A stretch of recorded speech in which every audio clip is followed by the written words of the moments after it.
স্পষ্ট দাবি, আমাকে 2টা লেন আমারে বাসের জন্য প্রাধিকার করে দেন। যেমন আমরা একটা লেনকে প্রাধিকার করে 4 লাখ যাত্রী প্রতিদিন পরিবহন করছি, সেটা হলো আমার মেট্রো রেল। এই মেট্রোতে গত 2 বছরে 0 প্রাণহানি, এটা একদম পরিষ্কার।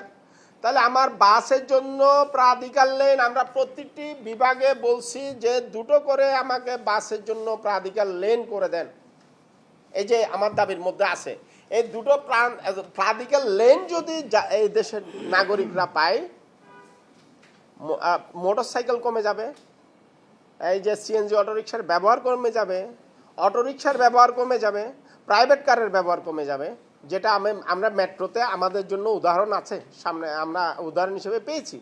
সুতরাং আমরা বলছি এখন আমরা শুধুমাত্র যানজট রাজধানী কেন্দ্রিক নেই, এটা একেবারে গ্রামাঞ্চলে চলে গেছে।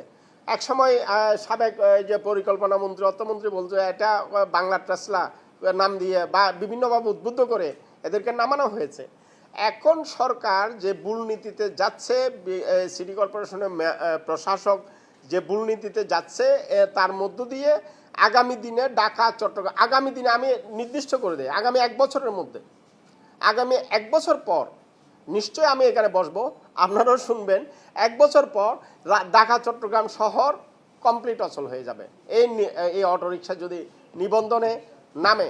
কারণ এখানে বড় বড় কোম্পানিগুলো 1000 কোটি টাকা বিনিয়োগ নিয়ে নামছে, তারা 1 লাখ অটোরিকশার জন্য 1000 কোটি টাকা বিনিয়োগ করবে না, তারা 10 লাখ অটো বিক্রি করবে।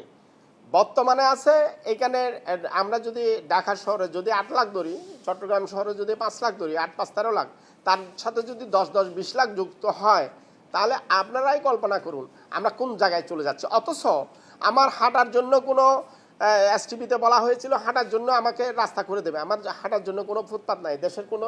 এই যে আমরা আজকে সড়ক দুর্ঘটনায় 1 লাখ মানুষের প্রাণহানির তথ্য দিচ্ছি, বাংলাদেশে কোনো যুদ্ধ হয়নি। আমরা 2টা যুদ্ধের সাথে তুলনা করেছি, 2টা যুদ্ধের চেয়ে আমার দেশের প্রাণহানি বেশ কয়েক গুণ বাড়তি, কিন্তু আমার প্রাণহানির 50% ফুটপাতের কারণে পথচারী মারা যাচ্ছে। আমার কোনো ফুটপাত নাই, বাংলাদেশের কোনো হাইওয়েতে ফুটপাত নাই, কোনো, এবং শহরে যে ফুটপাত আছে এটা আমি ব্যবহার করতে পারছি না। সুতরাং আমাদের ফুটপাতের কোনো নিরাপদ ফুটপাতের কোনো ব্যবস্থা নেই, নিরাপদের যাতায়াতের কোনো পরিবেশই নেই। এখন পরিবেশ আমরা বিগত সরকারকে দায়ী করেছি, এবং শুধু সরকারকে দায়ী করে যাব। নতুন সরকার আসছে, তাদের পরিকল্পনা কি, তারা কি করতে চায়, তারা কি দিতে চায়, এখন তারা কি আগের সরকারের ভুলগুলোতে থাকবে? আমরা এখানে স্পষ্ট করেছি, স্বাধীনতার আগে আমরা 20% আমাদের যাতায়াত ছিল সড়কের উপর, 80% ছিল নৌপথের উপর, রেলপথের উপর। রেলপথও প্রাণহানি কম এবং নৌপথেও প্রাণহানি কম।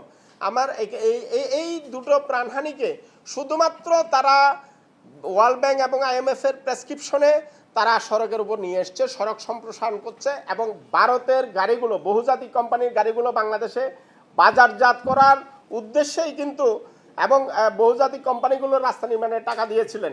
এখন আমরা ওই ভুলনীতি এবং দুর্নীতি এই 2টো মাথায় নিয়েই কিন্তু আজকে সড়কে এই গণহত্যা। এইখান থেকে বেরিয়ে আসতে হলে এই 2টো ভুল আমাকে স্বীকার করতে হবে, এবং এই 2টো ভুল থেকে বেরিয়ে এসে আমার অন্তত 50% যাত্রীর যাতায়াত রেল এবং নৌতে নিয়ে যেতে হবে। আমরা যখন ভালো গণপরিবহন পাচ্ছি না, তখন এখানে নানান সেক্টরগুলো, নানান মাফিয়াগুলো, নানান কোম্পানিগুলো সুযোগ লুফে নেবে। যেমন অটোরিকশাওয়ালারা লুফে নিচ্ছে, সিএনজি অটোরিকশারা লুফে নিয়েছে, এক সময় আপনি দেখেছেন। এবং রাইড শেয়ারিং আমার সংকটকে পুঁজি করেই, আমার দুর্ভোগকে পুঁজি করেই কিন্তু তারাও এই সুযোগটা লুফে নিচ্ছে। এখন ব্যাপারটা হলো যে আমাকে এখান থেকে বেরিয়ে আসবার জন্য আমার দেশের মন্ত্রী, আমার দেশের সরকার, আমার দেশের প্রশাসন, আমার দেশের আমলারা তারা কি ভাবছেন।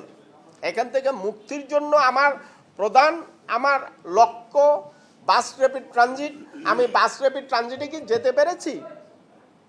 আমি এই যে আমার এই মেট্রোর পৃথিবীর যে সমস্ত দেশগুলোতে 20 লাখের মতো মানুষ বসবাস করে, 20 লাখ হলেই সেখানে কিন্তু মাস ট্রানজিট।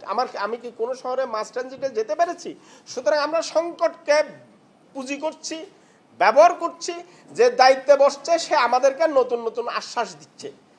আমরা আশ্বাসের ফুলঝুরিতে আছি। এখান থেকে আমাদের বেরিয়ে আসার কোনো বিকল্প নেই।